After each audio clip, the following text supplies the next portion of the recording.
This is the Everyday AI Show, the everyday podcast where we simplify AI and bring its power to your fingertips. Listen daily for practical advice to boost your career, business, and everyday life.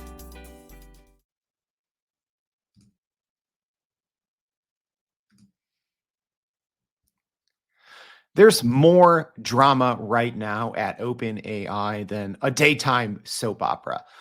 Breaking news less than, 12 hours ago now have shown that a co-founder of OpenAI has left the company, and the president, a very prominent name at OpenAI, has taken an extended leave of absence. So we're going to talk about what it all means and also lay out a timeline because this is probably a lot more than just some startup drama. It's going to actually potentially impact many of us depending on how this shakes out.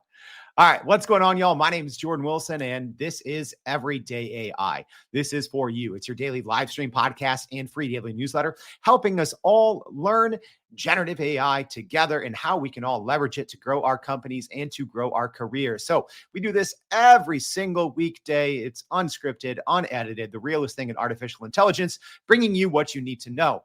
So today I'm excited to talk about this with you all. And, I'd love to hear from our live stream audience what you think is what's actually going on here with OpenAI and some of this recent news. So before we get started, as a reminder, if you're joining us on the podcast, please check your show notes and go to youreverydayai.com. Sign up for the free daily newsletter. Every single day we recap our conversation in the newsletter, as well as make sure to check out our Thanks a Million giveaway. We'll be giving away a year subscription to ChatGPT or your favorite large language model. So make sure to check out the newsletter for that. All right, before we get into all of this drama at OpenAI, and we did some legwork on today's episode, y'all. But let's first go over the AI news. So the robotics company Figure, literally minutes ago, has just announced their newest humanoid AI-powered robot, Figure 02.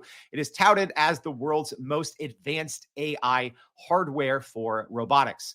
So the Figure 02 represents a complete redesign aimed at significantly enhancing performance and capabilities. So some of the new features in Figure 02, 6 integrated cameras for improved visual processing, battery life boost, onboard visual language model, they're calling that VLM, for advanced image and video understanding, triple the CPU and GPU power, 4th generation hands, can make a sandwich, it's wild, designed for more precise and versatile manipulation, integrated wiring for streamlined and robust build, and exoskeleton structure, and advanced speech-to-speech reasoning capabilities, allowing for human-to-robot conversation. So obviously the speech-to-speech feature is powered by onboard microphones and speakers connected to a custom AI model in collaboration with OpenAI.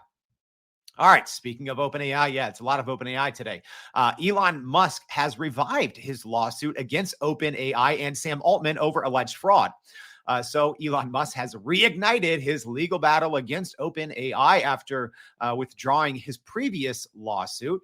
So here's what in his newest lawsuit, what he's alleging. So Musk was obviously an original on the co-founding team at OpenAI back in 2015. So he's reopened the lawsuit because he said they deceived him, that OpenAI and CEO Sam Altman deceived him into contributing $44 million by promising OpenAI would remain a nonprofit and open source its technology. So like I said, this is Musk's second lawsuit against OpenAI after withdrawing the first one in June for unknown reasons. I think the unknown reason was the lawsuit was without merit. I'm no legal scholar or lawyer, but I read it and I'm like, there's nothing here. So make sure to check out the newsletter today for more on that on that second lawsuit. We'll see if this one actually has teeth or not.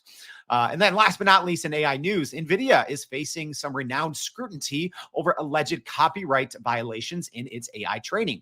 So NVIDIA, one of the most valuable companies in the world, just under $2.5 trillion market cap, is under fire for allegedly scraping copyrighted content from YouTube, Netflix, and other sources to train its AI models, according to a report from 404 Media. This practice is part of NVIDIA's efforts to develop products like its Omniverse 3D world generator, self-driving car systems, and digital human products. The company claims its methods comply with copyright laws, arguing that IP laws protect specific expressions, but not facts, ideas, data, or information, according to the reports. YouTube obviously disagrees, with spokesman Jack Malin reiterating that CEO Neil Mohan's stance on using using YouTube content for AI training without permission is a clear violation of YouTube's terms. So similar accusations have been made against other companies such as OpenAI and Runway for training their models on YouTube videos without authorization. So yeah, this is not a new practice, but NVIDIA kind of right here in the crosshairs. All right, there's going to be a lot more on these stories, so make sure to go to youreverydayai.com for more on that.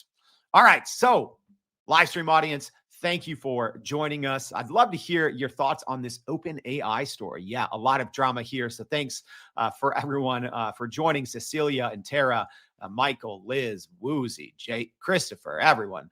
So let's just get straight into it. I know that was a lot of news to go over, but some pretty big things. So what's actually happening at OpenAI? This is, late breaking news, not even 12 hours old now at this point. So let's talk about what's actually happening. All right. So first, this was a report from The Information, a leading kind of tech journalism company.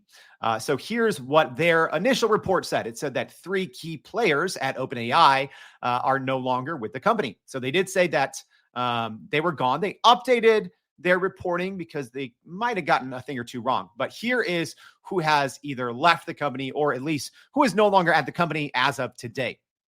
All right, so Peter Deng, who was the vice president of consumer product, has left OpenAI. No details on his next moves. John Schulman, big name there.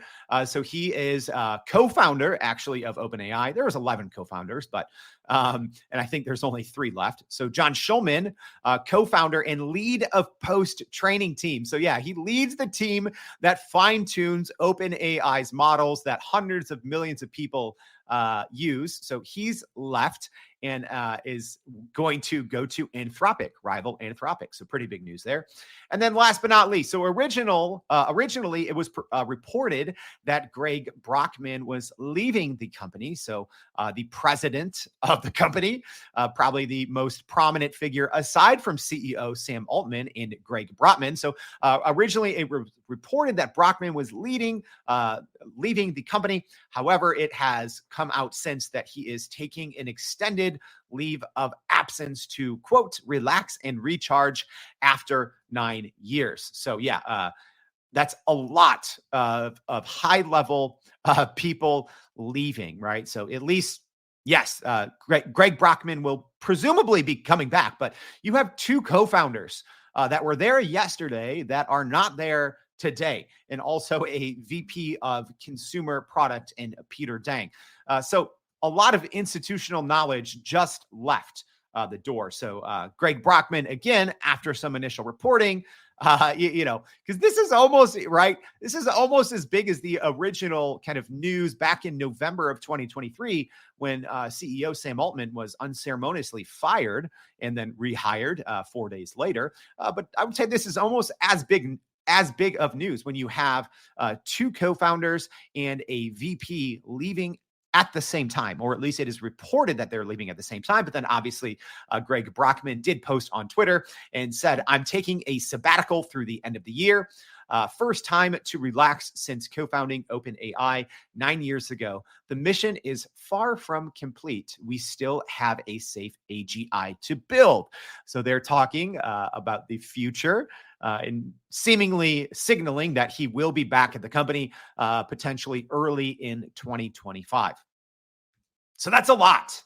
That's a lot. Yes. What Penelope said. Ooh, interesting. Yeah, we have our AI drama here at OpenAI. So let's go ahead and unpack this just a little bit. So we don't have answers, and I'm sure that this is going to be an evolving story, but I want to take you all, the everyday AI audience, through a little bit of a journey here because I think that there's a lot more going on than meets the eye, and there's a lot more going on than what is right now being reported. So I do believe that there's going to be some follow-up news regarding this trio in the coming days and weeks. And I don't think it'll necessarily be good news coming out of that for OpenAI. Yeah. Should we make this a super hot take on Hot Take Tuesday? I have thoughts with these things. I'd like to try to keep it kind of buttoned up and more factual, but I got takes. Let me know if y'all want to hear some of the hot takes for our live stream audience. But first, let's go over why does this matter? It's like, all right, Jordan, you told me a bunch of people are leaving a company that maybe I don't use a lot. Well, this really matters.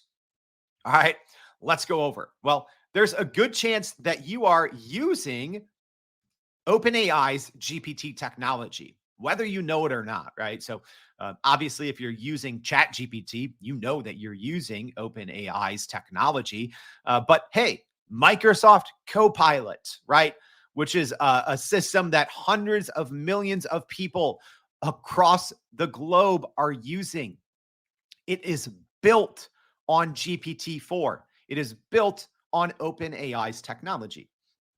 So again, between ChatGPT, between Microsoft Copilot, and then the thousands of other GPT-enabled products, right? That's the other thing. So many, and we've been talking about it in the recent weeks here on the Everyday AI Show. I mean, you now have all these banks, all these large wealth management institutions, enterprise companies building their own AI systems on top of the GPT technology. So that's why it matters to you, because there's a good chance, whether you know it or not, you are using and benefiting from OpenAI's technology multiple times a day, right? There's a good chance maybe a good chunk of your work, unbeknownst to you, is happening behind the scenes because of or due to the GPT technology. It is everywhere, right? So many large companies are building on top of GPT. So obviously, OpenAI was kind of the first big name to the game when it comes to large language models when they released the ChatGPT in November of 2022. They had obviously released their GPT technology years before that, and a lot of earlier products and services were building on top of it. But you can make the argument that OpenAI technically started this generative AI wave that businesses and individuals and companies are all riding now, almost 2 full years later. So this is extremely important to know that you're probably already benefiting from GPT. So when a trio of highly visible users, a trio of highly visible people at OpenAI all leave the company, or it's reported that they leave the company on the same day, yes, President Greg Brockman will presumably be back in early 2025. There's no guarantee on that. We're going to get to that here in a little bit, but it's noteworthy, right? I'm not saying that businesses need to rethink their business strategy, right? All huge companies always have a lot of this uncertainty unfolding, right?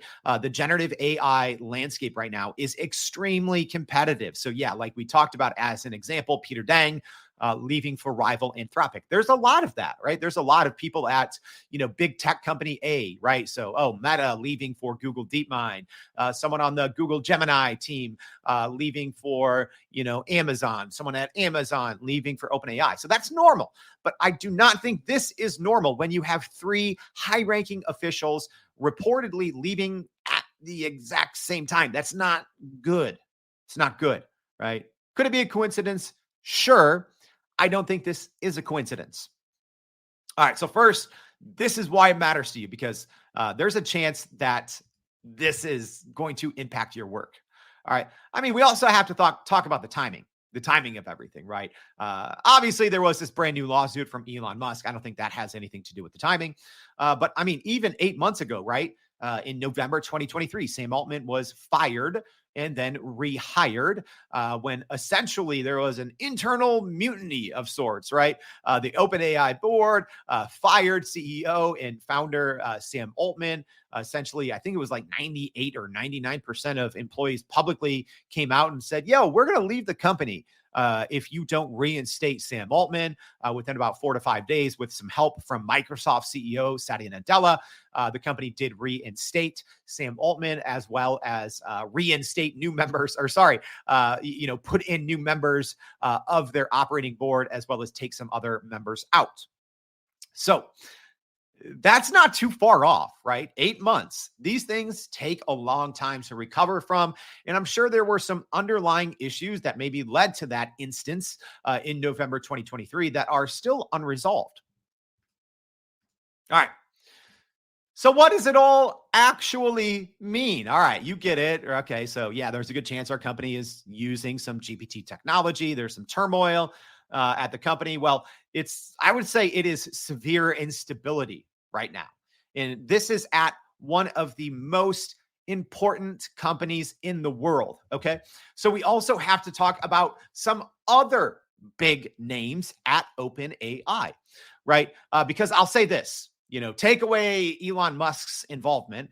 I would say that there's 4 kind of big names at OpenAI over the last couple of years that, you could make the argument that so much of their success was because of 4, or due in large part to 4 very highly prolific people on their team. So CEO Sam Altman, still there, right, but was fired and rehired.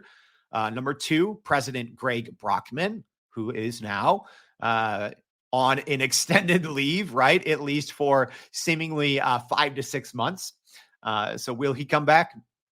He says he is, so we'll see. Then Andrej Karpathy, right? And Ilya Sutskever, all right?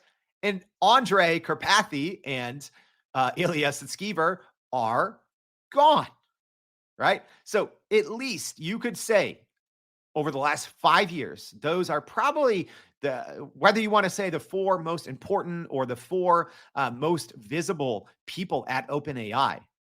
As of this morning, only one of them is currently working at OpenAI in CEO Sam Altman. Yeah, I'm sure there's a lot of things going on behind the scenes. I'm not saying that there's no one else that's important, but I will say as an outsider that observes things very closely over the last, 4 to 5 years, those have been kind of the 4 highly visible people that you could make the argument were maybe 4 of the most important people at OpenAI. Obviously, that's going to change now since only one of them is working. Others are going to have to rise up through the ranks.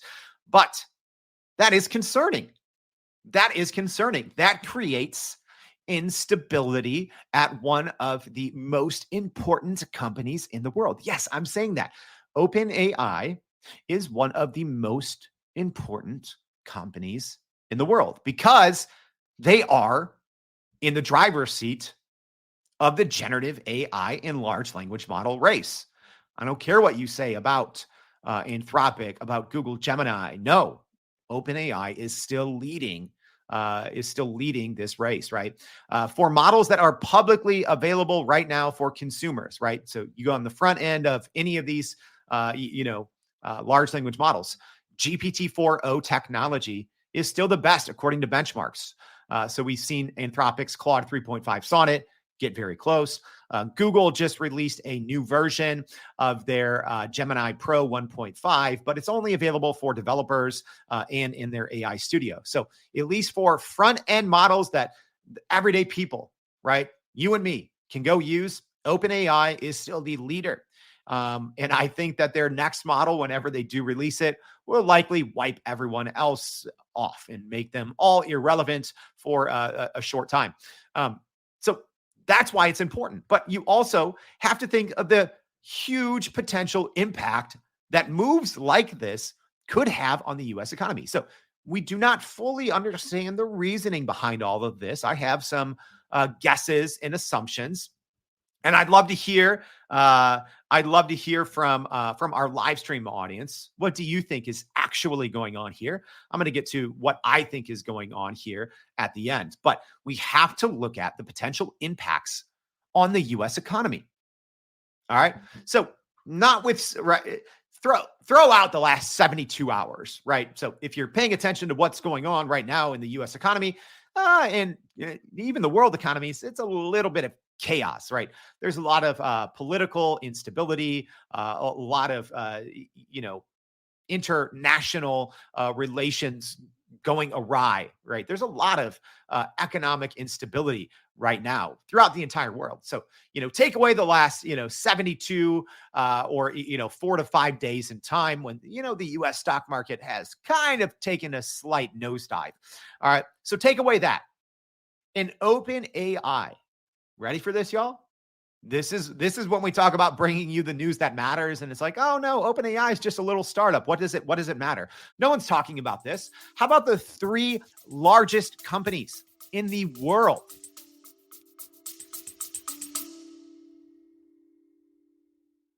Are you still running in circles trying to figure out how to actually grow your business with AI? Maybe your company has been tinkering with large language models for a year or more, but can't really get traction to find ROI on Gen AI. Hey, this is Jordan Wilson, host of this very podcast.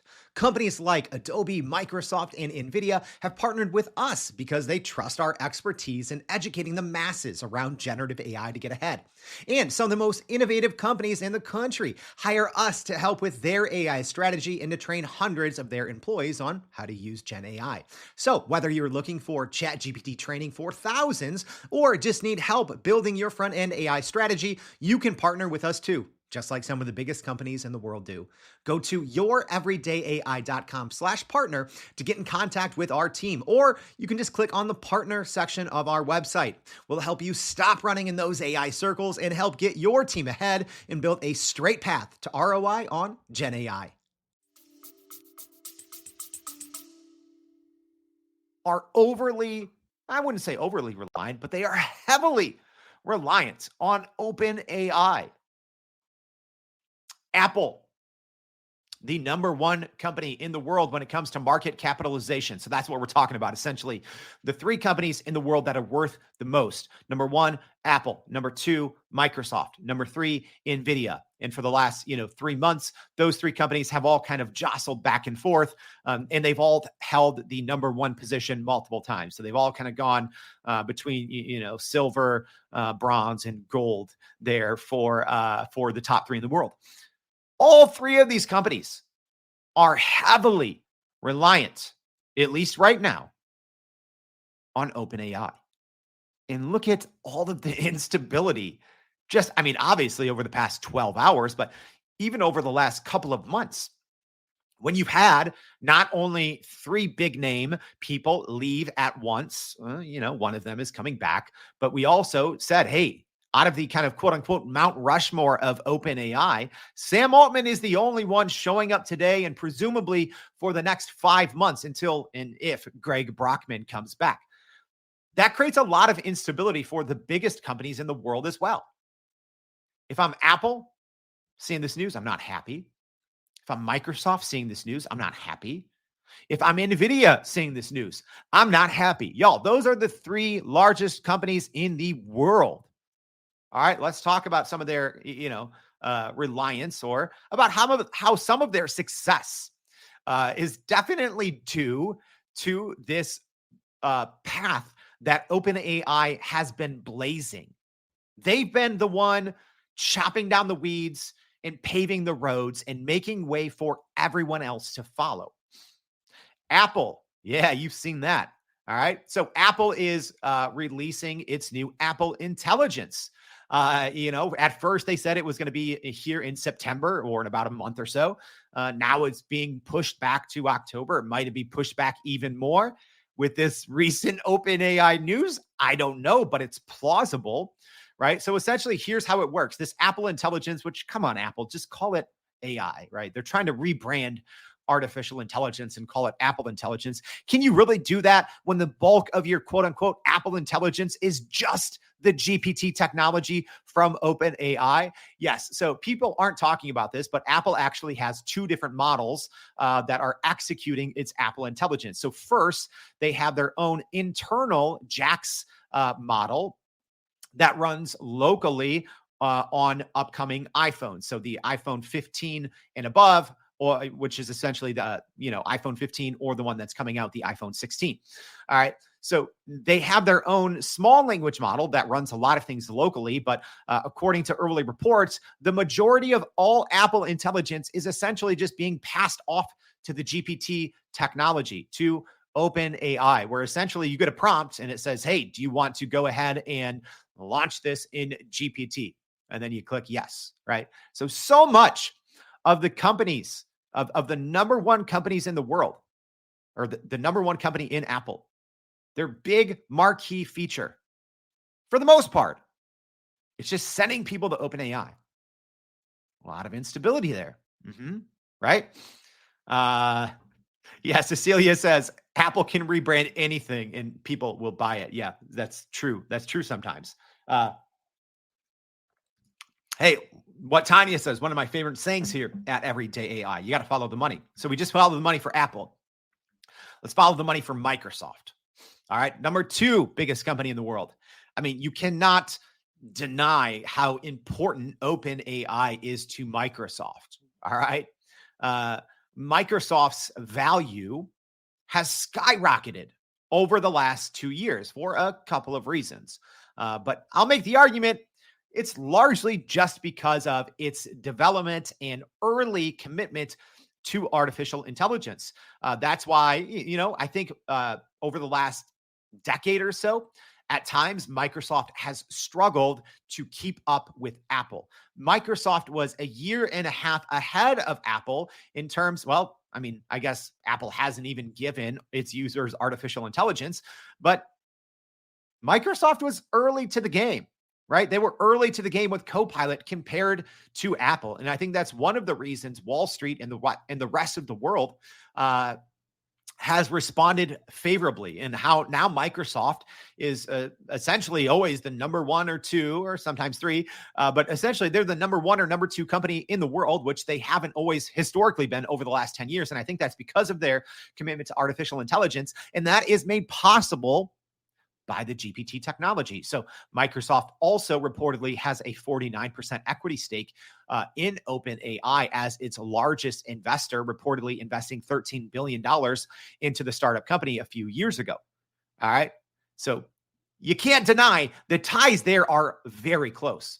Yes, Microsoft has started to distance itself from OpenAI. I think there's a lot of reasons, both topically and under the surface, on why they're doing that. Number one is it's probably not too good for a company with a $3 trillion market cap to be too reliant on technically a startup in OpenAI with 600 some employees. Probably not good. So Microsoft has started its own AI division, Microsoft AI, by hiring an acqui-hire essentially, and they are developing their own internal models as well, because they do not want to be too reliant on OpenAI. And then earlier last week, which we reported, for the first time, Microsoft is listing OpenAI as a competitor, right? So as OpenAI starts to come out with new products such as Search GPT, it is kind of a competitor to Microsoft's Bing search engine, even though the Search GPT uses the Bing technology. I know it's confusing, right? But Microsoft is both essentially calling OpenAI one of its biggest partners, but also one of its biggest competitors. So again, if I'm Microsoft seeing this news that a trio of highly visible leaders are no longer there, I'm not feeling good about this. Presumably, Microsoft knew about this before the report from the information, but regardless, it's not good. Then last but not least, NVIDIA. So I'd say out of these three, NVIDIA has the least to lose when it comes to OpenAI. But again, OpenAI has been one of NVIDIA's, I won't say larger customers, but one of its more prominent customers, right? So the GPT technology was built and trained on NVIDIA's GPU chips, right? So again, I think out of the three, NVIDIA is probably least reliant on OpenAI, right? And the reason why I'm going over this is, well, what happens if something crazier is happening at OpenAI? And what does it mean for the US economy? Well, like we just said right there, number one and number two, right? Let's just say for whatever reason over in the coming quarters, OpenAI loses its grip on the large language model race, right? Which could be possible, right? If you lose, like I said, if you lose your Mount Rushmore, if you lose three of the four more prominent people on your team, if then you keep losing, key leaders, people who are co-founders, VP levels, if you keep shedding people at the rate that OpenAI is shedding them right now, I don't think it's going to turn out well. All right, let's keep this going. Just a couple more points to make here. So let's talk about the elephant in the room here. What is actually going on, right?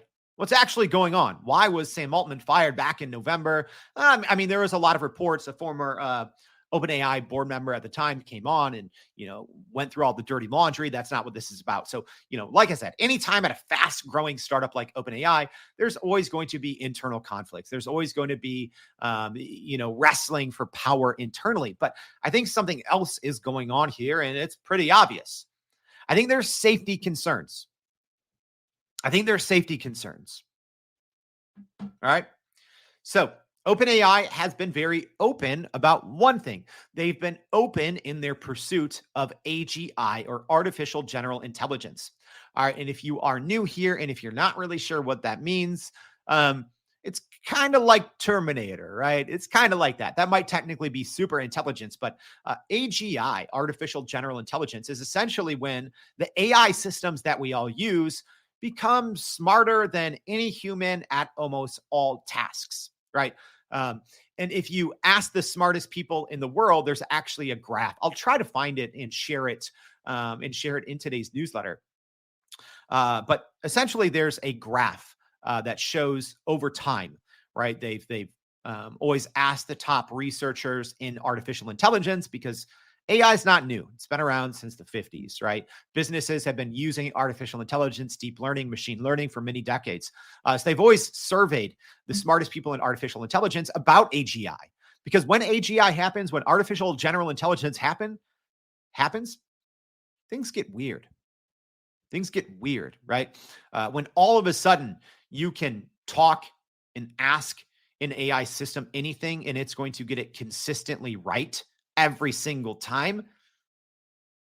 I mean, I don't think I'm here to get philosophical, but it really changes humanity, right? It changes more than work. I think right now, artificial intelligence, generative AI, large language models are drastically and radically changing what it means to work and what it means for businesses to use technology. But I think when you start having the artificial general intelligence question, and then after that comes super intelligence, that's when I think it starts to say, okay, this really changes humanity. And this changes I know that sounds weird. It changes what it means. It changes the role of humans, right? Anyways, this survey over the years has said, how far off is artificial general intelligence? And, 10 or 20 years ago, it seemed like most people were like, oh, it's 30 years away. And then, 7 years ago, people were like, oh, it's maybe 15 years away. Right. But it keeps getting, every couple years, when they ask the smartest people in the world about artificial general intelligence, it is seemingly getting closer and closer. Right. And now some of the smartest people in the world say, oh, we're maybe a year or two away, right? I was lucky enough to be in a closed door session with NVIDIA CEO Jensen Huang at the NVIDIA GTC conference. And he was asked about this multiple times. And he essentially said less than 5 years, right? That changes things.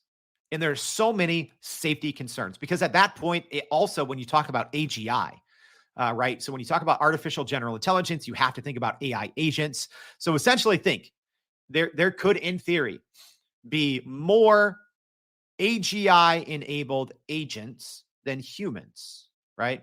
There could be billions of AI agents that have more reasoning capabilities, more strategic thinking abilities, and more knowledge than the smartest humans in the world. And there could be billions of them working autonomously, completing tasks, building companies, even themselves building new AI systems on autopilot, right? That's what you have to think about when you think about this transition from artificial intelligence, AI, to artificial general intelligence, AGI, to ultimately super intelligence, right? So is that what's going on here? Right? Reports have said that OpenAI has been done training their GPT-4 model for almost 2 years, right? And there's been a lot of very other visible people at OpenAI leaving and citing some safety concerns. So let's talk about that one here. All right. So Jan Leakey. All right. So we covered this on the show when this happened. So we have to talk about this one. So he came out and said, so he is the former head of alignment at OpenAI and the super alignment lead as well. All right. So he left for Anthropic back in May, and he was one of the first prominent former OpenAI employees who said what everyone else is thinking. All right. So among other things, I'm reading his tweets here on the screen if you're on the live stream here. He said, building smarter than human machines is an inherently dangerous endeavor. OpenAI is shouldering an enormous responsibility on behalf of all of humanity. But over the past years, safety culture and processes have taken a backseat to shiny products. We are long overdue in getting incredibly serious about the implications of AGI. All right, end quote. All right, so Jan Leakey, again, was one of the more prominent people in the whole world when it comes to alignment, when it comes to model alignment and model safety. And he came out and said it.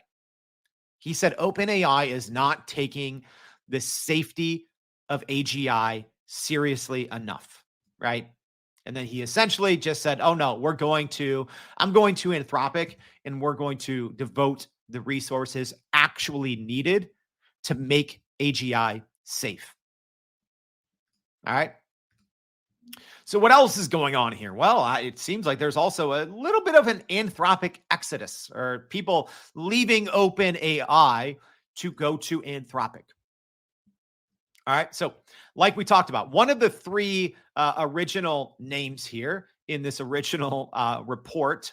So again, if you're just maybe tuning in late, or if you need a reminder, the trio of leaders who are no longer at OpenAI, Peter Deng, the vice president of consumer product, has left OpenAI. No updates on his plans. John Schulman, a co-founder of OpenAI, who was the lead of the post-training team that fines-tuned models, he's gone and has left for Anthropic. And then the president of OpenAI, Greg Brockman, originally it was reported that he was leaving the company, but he's not. He said that he is just taking an extended leave. So John Schulman leaving to Anthropic. And then you also have Jan Leakey and others that have left OpenAI for Anthropic, and even Anthropic itself, right? We don't talk about this enough, maybe, but Anthropic was started by two former OpenAI people who worked in safety. Actually, a brother-sister duo. Hopefully I get the names right here. But it's Dario Amodei and Daniela Amodei. So Dario was the vice president of research at OpenAI, and Daniela was the vice president of safety and policy. And they left OpenAI, I believe, in 2021 to start Anthropic. So there's a trend here. There's a trend here, right? And you also, you also have to look at Ilya Sutskever. He didn't leave for Anthropic, but, Ilya essentially, he was missing for a while, right? Essentially, it was kind of underreported. Oh, he's taking a leave of absence, and no one heard from him for many, many months. And then it was just announced in May that he was officially leaving OpenAI and starting Safe Super Intelligence Inc., or SSI. And what's curious to me is when you go to now their website, which is just a blank white page with some black text, it starts with the phrase super intelligence is within reach. Okay. I don't think Ilya would have put that on SSI's website if he didn't understand that, hey, OpenAI has to be already close to having artificial general intelligence. So there's been a lot of reporting. And this is where we tiptoe the line between reporting and rumors, right? But there's been reporting and rumors that OpenAI's next model, whether that's called GPT-5, I believe it might be called GPT Next. We're not sure, but there's been plenty of reporting that it's been done and it's been ready to go for a while, and that OpenAI, and I believe this, and OpenAI is waiting until after the U.S. election to release their new model, because presumably it will be maybe a little too much for the world to comprehend all at once. And the opportunities for misinformation and disinformation, especially when you talk about things like Sora, right? If Sora, OpenAI's extremely impressive AI video tool, will be incorporated into the next version of GPT-5 or GPT Next, there's a lot of misinformation and disinformation implications that come along with this next model from OpenAI. And presumably, it will be off the charts in terms of benchmarking and everyone else. OpenAI, for the most part, they've updated their GPT-4 technology in their GPT-4o, but it's impressive, yes, but it's still working off the backbone of technology that was reportedly, it's been done training for 2 years. So you have to assume that OpenAI either has a model that is bordering on artificial general intelligence, or that is maybe too powerful and too capable for the rest of the world to handle. It sounds weird saying that out loud, but when you see some of the highest ranking members of OpenAI leave and they go to Anthropic, right? And I don't think this is a money thing either, right? People are getting paid NBA salaries at OpenAI or Anthropic. It doesn't matter which one. So I don't think it's a money thing. I think it is ultimately a safety thing. I think there's been high-ranking officials at OpenAI that, we said it in Jan Leaky's own words, that OpenAI has maybe focused a little bit too much on the next shiny product and not enough about the safety of artificial general intelligence. So there's a lot going on under the covers here. So we have to think of what's next for OpenAI. Well, I'm not sure. All I know is the coming weeks and the coming months are going to be incredibly fun to watch, right? I'm glad I'm not an executive right now at, those three big companies, right? Apple and Microsoft and NVIDIA, because from their point of view, I can see how this is a lot of uncertainty and instability in one of the more important companies in the world. But here's the other thing. As a startup with still some of the brightest minds in the world, OpenAI is capable, I think, of so much more than all of us can even comprehend, right? We haven't even fully talked about even the new vision and voice capabilities that are coming in the new update, which should be, in theory, coming out any day soon, right? OpenAI is a little late on that, but essentially in a desktop mode on Mac where you can click a button, ChatGPT can see whatever you're working on. You can talk to it like a real human. If that's not a huge step toward AGI, I don't know what is, right? When you're on your smartphone, you can say like, hey, what's this? And it can see in real time with low latency, and it's smarter than any human, right? When that comes to your phone, when that comes to your desktop, I don't know. Is that AGI? I don't know. All I know is it's going to be extremely exciting because I am in the camp of saying that, hey, probably in the months after the U.S. election in November 2024, we're probably going to see a new model that I don't know if the business world will know how to handle it. And it might really change what it means to be a human worker in today's society. I truly believe that. All right. That was a lot today, y'all. Unfolding the drama, giving you all what you need to know. So now you are officially, if you're listening to this, you are officially probably the smartest person in your company when it comes to AI. You know what's going on, what has happened, what is happening, and what could happen. All right. So I hope that you find a lot of value in these type of episodes where we kind of break through the noise and give you some of the deeper implications of what's going on the surface. So if you do enjoy this at Everyday AI, please consider, if you're listening on the podcast, check out the show notes. Go subscribe to our daily newsletter at youreverydayai.com. Subscribe wherever you get your podcasts, on Spotify, on Apple. Even if you're normally a live stream person, maybe you can't come every day, make sure to check out the podcast and share this. Go ahead and tag someone at your company that needs to hear this. Hey, you are the smartest person at your company when it comes to AI if you're tuning in every day. So thank you for tuning in. Please also go check out the Thanks a Million giveaway. Go tell your friends. And more importantly, please join us tomorrow and every day for more Everyday AI. Thanks, y'all. And that's a wrap for today's edition of Everyday AI. Thanks for joining us. If you enjoyed this episode, please subscribe and leave us a rating. It helps keep us going. For a little more AI magic, visit youreverydayai.com and sign up to our daily newsletter so you don't get left behind. Go break some barriers, and we'll see you next time.